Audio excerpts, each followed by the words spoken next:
Yan, good morning mga idol. So dito tayo ulit sa ating farm at saka ito yung ating nursery.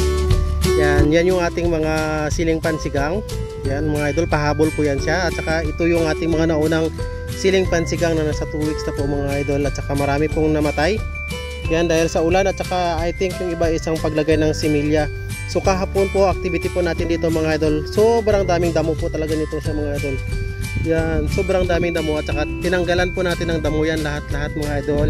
At saka nilublob po natin sa ating abono. Ito yung abono natin, no? Yan, unique 16 po yan siya mga idol at saka zinc sulfate. Ito po, halimbawa ganito po na marami pong damo.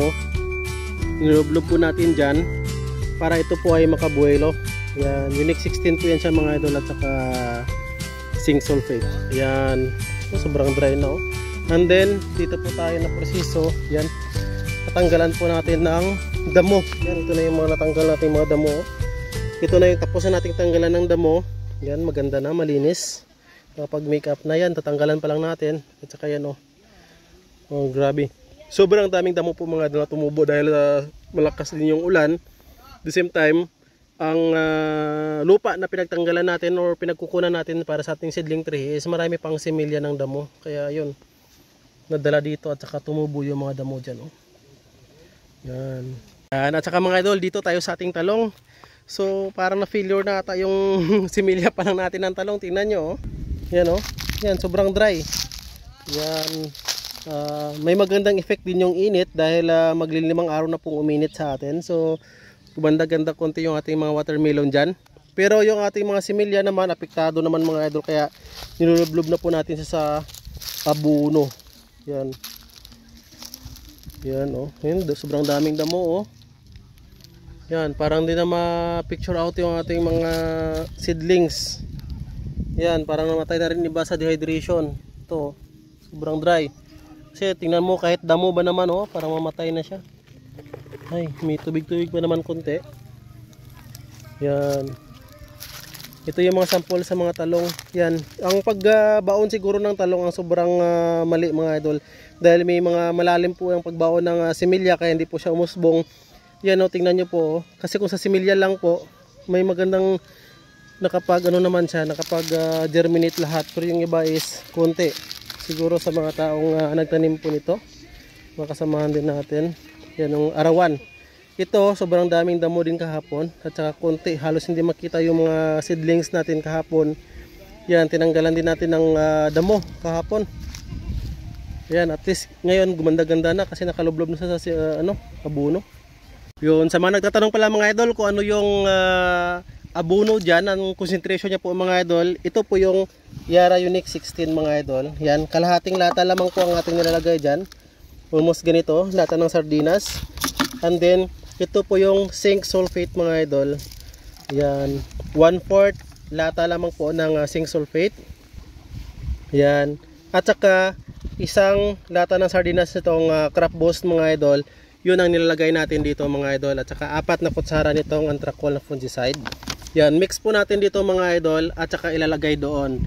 And then dagdagan po natin ang 1/2 na puno nito na tubig. So mga nasa 30 liters siguro na tubig ang ganong concentration. So ulitin ko po mga idol, kasi nabansot po yung aming mga similya mga idol, oh. Yan sa init. Yan, kalahating 1/4 lang ng zinc sulfate ito, kalahating lata ng Yara Unique 16 ito, isang lata ng crop boss, ito po na lata mga idol yung sa sardinas, at saka 4 na kutsara ng anthracol.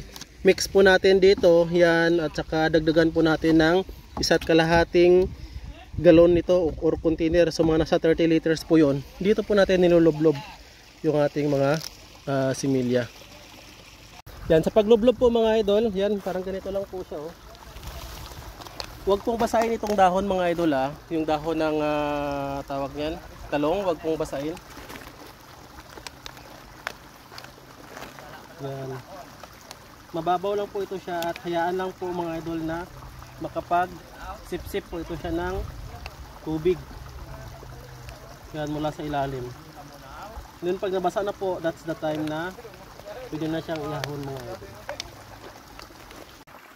Yan mga idol. So after natin po mga idol na malublob, yan. So pagbasa na po lahat mga idol, it's time po na iahon na po natin siya mga idol, and then tatanggalan na po natin siya ng damo. Yan. Ito na po yung ating mga nalublob mga idol na talong oh. Yan, sana po is mabuhay pa. Yan kasi parang naano siya na bansot sa sobrang init at saka dehydration. Yan.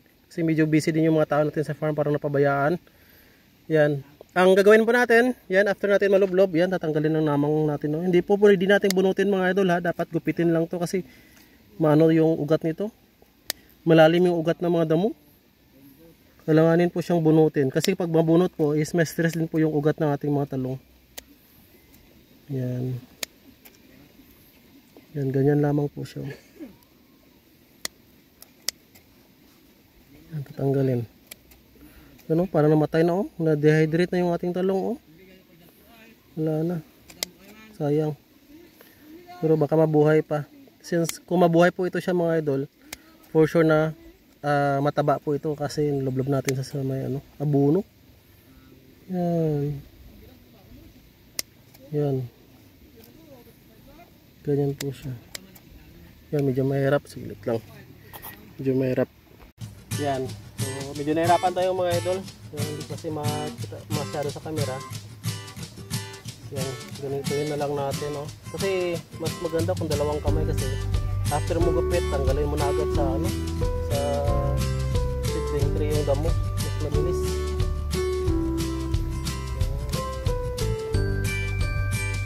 Sana mahabol natin at saka mabuhay ulit. May mga na kasi na dehydrate na talong ito.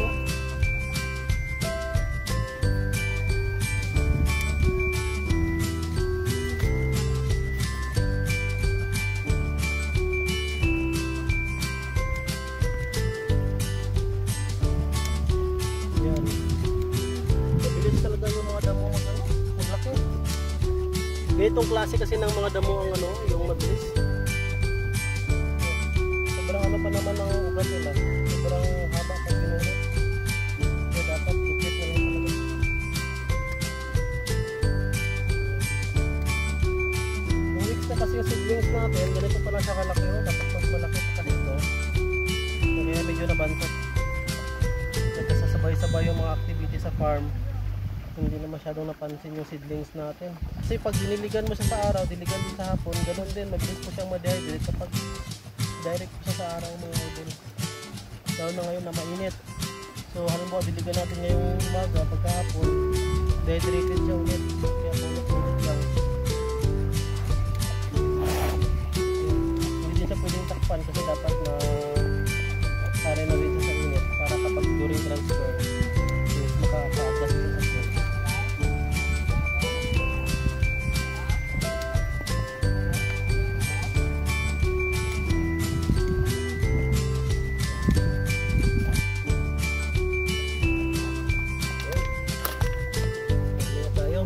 Kanina din, nalublob na rin natin.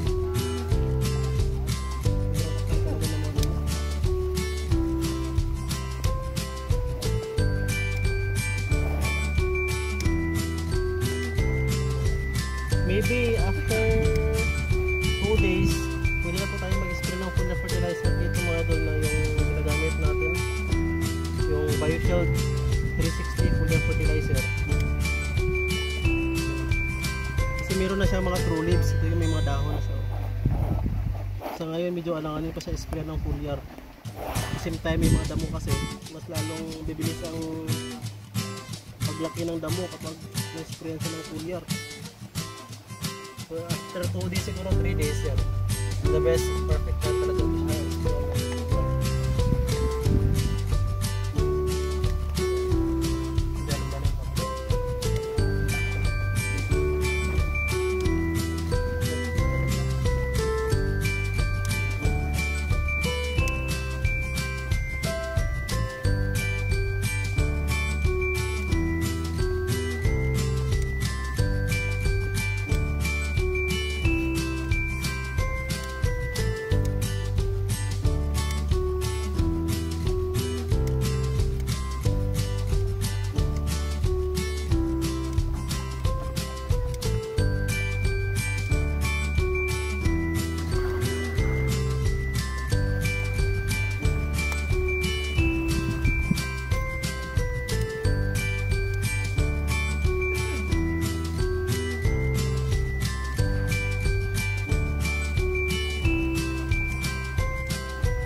Yan yung may mixing mga idol, oh. Yan, 4 na ganyan ng Antracol. Yan, tapos dagdag ng janing. Yan, mix lang yan siya mga idol. Yan, yun yung tinimpla natin dito kanina, oh.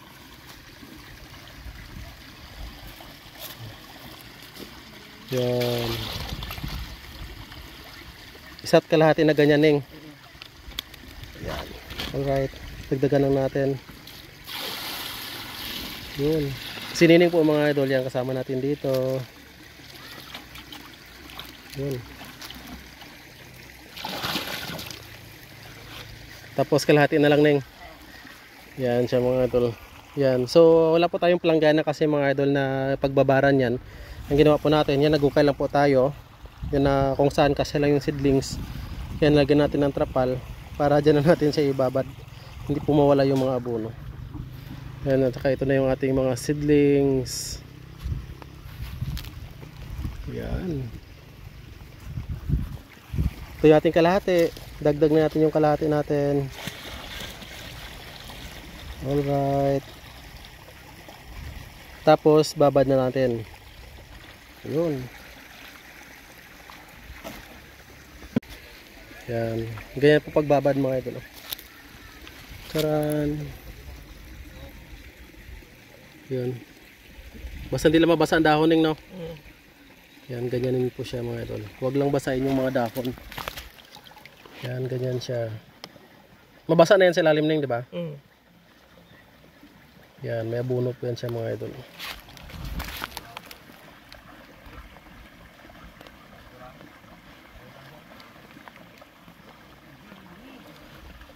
Alright. Sana nasundan yung mga idol. Yan. Ganyan patabayan na yung mga nabansot na similya.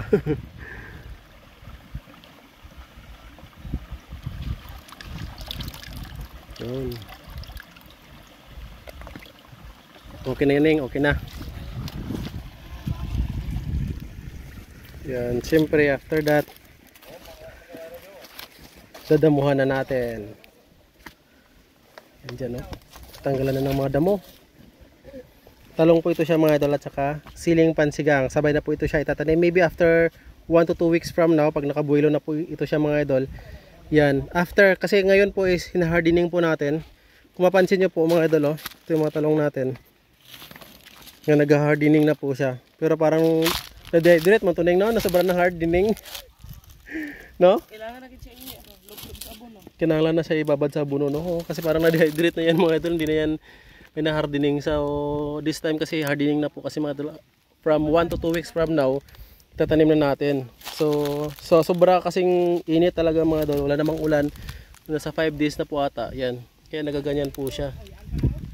Yan, dapat makabuilo na po siya. So konti lang pong tumubo. Yan sa ating mga talong. Yan, the same time, ganoon din dito.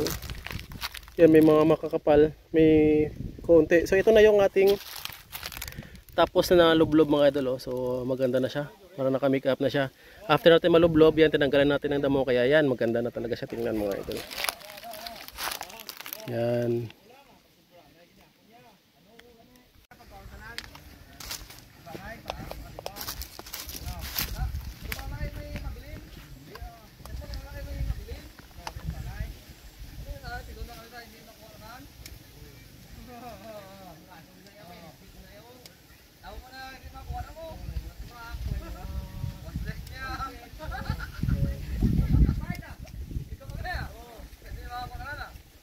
Ito, wala siyang ano, walang tubo.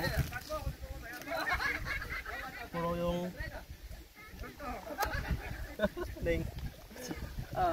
Ganda. Ubos talaga ng ano, ubos ng damo yung ano, lupa. Palatike. Ubuso na niya. Grabe, imagine mo yung mga ugat niya, ang daming puti-puti, no? Puro ugat niya na eh. So pag binunot mo to siya mga idol, at saka may ano siya, may tawag niya. Parang hindi nabasa neng. Hindi siya nabasa. Sige lang, lublob ko lang siya balik. Ilan mo naman niya siya. Oo. Wala pa rin ako na ano sa tubig ayaw dugay basta wala ano. Yan, no? Imagine mo kung bunutin mo yan sa mga idol, yung talong mismo. Mas test niya ugat niya kasi, oh, tingnan mo, ganyan siya kadami ang ugat niya, oh.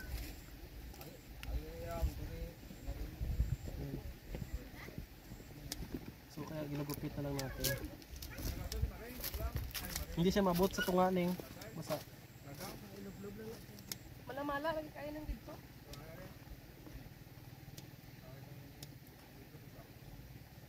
Dapat dugayon din siya. Dugayon gid siya ning para ano. Ihumol sa ating mga bulit niya bago bas ulit mabaw. Oh, para mabasa gid siya. Para masuyot ang tubig sa ilalim. Sa taas basa, sa ilalim basa, sa gitna ning wala.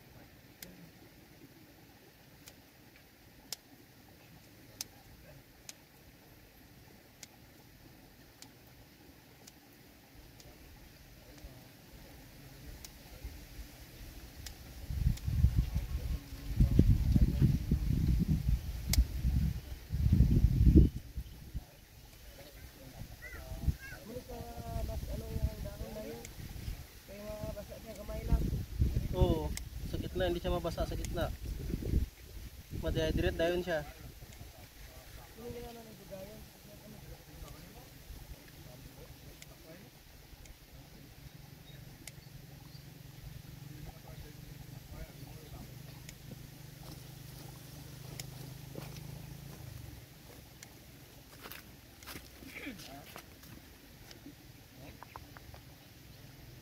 Yung ugat sa ilalim ning sa damo yun na ugat. Hindi pa sa talong. Hindi pa. Mauna yung damo no na ugat no. Nakalusot sa ano.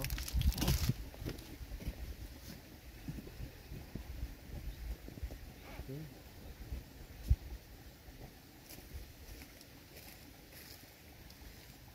Maganda na sa tingnan kapag nadamuhan.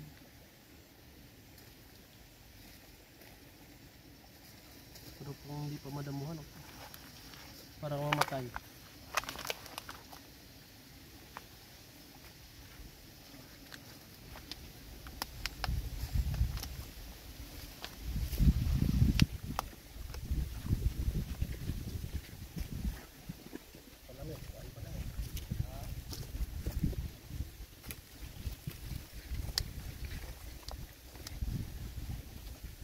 Bansit talaga yung mga talong.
Gamay na lang. Palaban niya.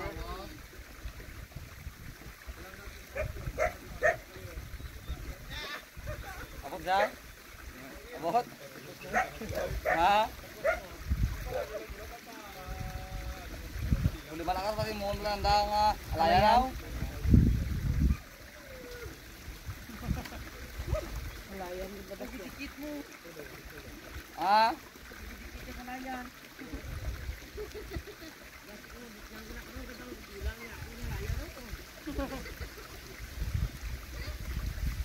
Pangidak may buot mo.